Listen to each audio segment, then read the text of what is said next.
Bonjour et bienvenue dans cette méditation. Aujourd'hui, nous allons prendre un temps pour nous connecter à la véritable essence de Noël, la lumière. Avant les guirlandes et les cadeaux, il y a une promesse de lumière dans l'obscurité. Alors, installez-vous confortablement, fermez les yeux si vous le souhaitez et respirez profondément. Laissez les bruits extérieurs s'estomper, inspirez et expirez. Sentez votre corps se détendre. Noël, ce n'est pas seulement une fête, c'est l'histoire d'une attente, l'histoire d'une lumière promise depuis des siècles. Bien avant la naissance de Jésus à Bethléem, des voix se sont élevées pour annoncer sa venue. Ces voix, ce sont celles des prophètes.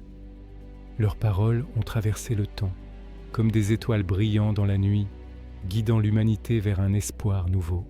Imaginez un monde qui attend, un monde plongé dans une certaine obscurité, aspirant à quelque chose de plus grand, de plus lumineux. C'est dans ce contexte que le prophète Ésaïe a écrit des mots puissants il y a plus de 700 ans avant Jésus. Il a dit « Car un enfant nous est né, un fils nous est donné. La souveraineté reposera sur son épaule. On l'appellera admirable conseiller, Dieu puissant, Père éternel, Prince de la paix. » Ressentez la force de ces mots. Un enfant, pas un roi conquérant, pas un guerrier redoutable, mais un enfant. Et cet enfant porte en lui toute la majesté de Dieu, admirable conseiller. Celui qui guide nos pas avec sagesse, Dieu puissant. Celui dont la force nous soutient dans nos faiblesses, Père éternel. Celui dont l'amour est inconditionnel et sans fin, Prince de la paix. Celui qui vient apaiser nos cœurs tourmentés. Cette prophétie n'est pas juste une prédiction, c'est une promesse d'intimité, de réconfort et de paix.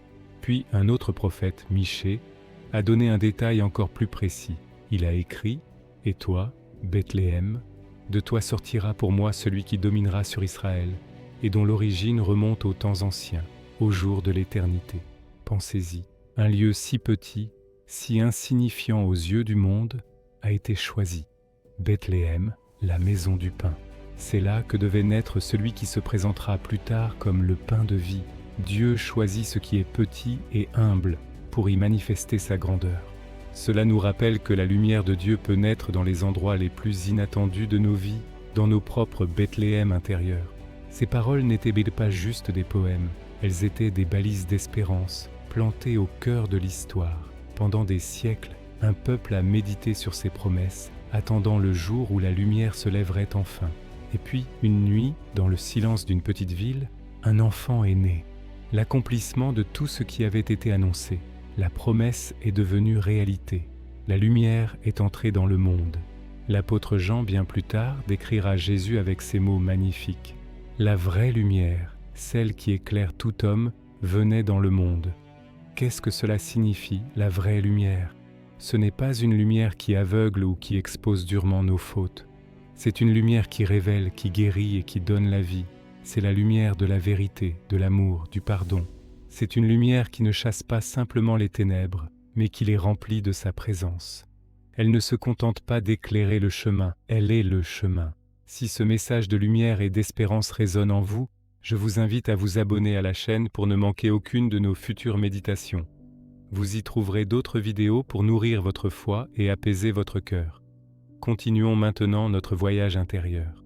Je vous invite maintenant à entrer dans un temps de méditation guidée. Gardez les yeux fermés et continuez de respirer calmement. Visualisez maintenant une pièce sombre à l'intérieur de vous. Cette pièce représente peut-être une peur, une tristesse, une incertitude ou simplement la fatigue de la vie. Ne la jugez pas.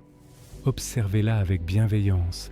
C'est votre lieu d'attente, votre obscurité personnelle.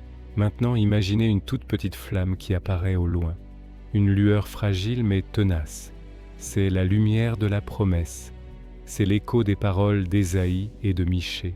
Cette petite flamme grandit doucement. Elle s'approche. Ce n'est pas une lumière agressive, mais une présence douce et chaleureuse. C'est la lumière de Christ qui vient à votre rencontre, non pas pour juger votre obscurité, mais pour l'habiter. Laissez cette lumière entrer dans votre pièce intérieure. Regardez-la illuminer les coins sombres, non pas avec violence, mais avec une tendresse infinie. Sentez sa chaleur commencer à dissiper le froid de l'isolement. Là où il y avait de l'anxiété, la lumière apporte la paix du prince de la paix. Là où il y avait de la confusion, elle apporte la clarté de l'admirable conseiller. Là où vous vous sentiez faible, elle révèle la présence du Dieu puissant. Répétez silencieusement dans votre cœur: Jésus, vraie lumière, viens éclairer mes ténèbres, viens naître dans mon cœur, dans mon propre Bethléem. Prenez un instant pour accueillir cette lumière. Laissez-la vous remplir, vous transformer, vous guérir. Sentez la paix s'installer profondément en vous. Vous n'êtes plus seul dans le noir. La lumière est là. Alors, comment vivre de cette lumière au quotidien? C'est très simple. Chaque jour, nous avons le choix. Le choix de nous concentrer sur l'ombre ou de chercher la lumière. Quand vous vous sentez découragé, souvenez-vous de la promesse. Un enfant nous est né. Quand vous vous sentez perdu, rappelez-vous qu'il est l'admirable conseiller. Quand vous vous sentez seul, pensez au Père éternel dont l'amour ne vous abandonne jamais. Accueillir la lumière, c'est aussi choisir d'être une lumière pour les autres. Un sourire, une parole d'encouragement, un geste de pardon. Ce sont des étincelles de la vraie lumière que nous pouvons partager autour de nous. En cette période de Noël, soyons des porteurs de cette espérance. Montrons au monde que la lumière promise il y a si longtemps brille encore aujourd'hui. Nous arrivons doucement à la fin de cette méditation. Prenez encore une profonde inspiration et en expirant, ramenez avec vous ce sentiment de paix et de lumière. La promesse de Noël, c'est que nous n'avons jamais à rester dans l'obscurité. La lumière est venue. Elle est là, pour vous, pour moi, pour tous.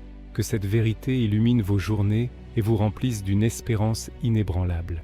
Vous pouvez maintenant doucement rouvrir les yeux. Merci d'avoir partagé ce moment avec moi. Je vous souhaite de vivre un temps de l'Avent rempli de paix et de lumière. N'hésitez pas à partager cette méditation si elle peut faire du bien à quelqu'un. Prenez soin de vous et à très bientôt.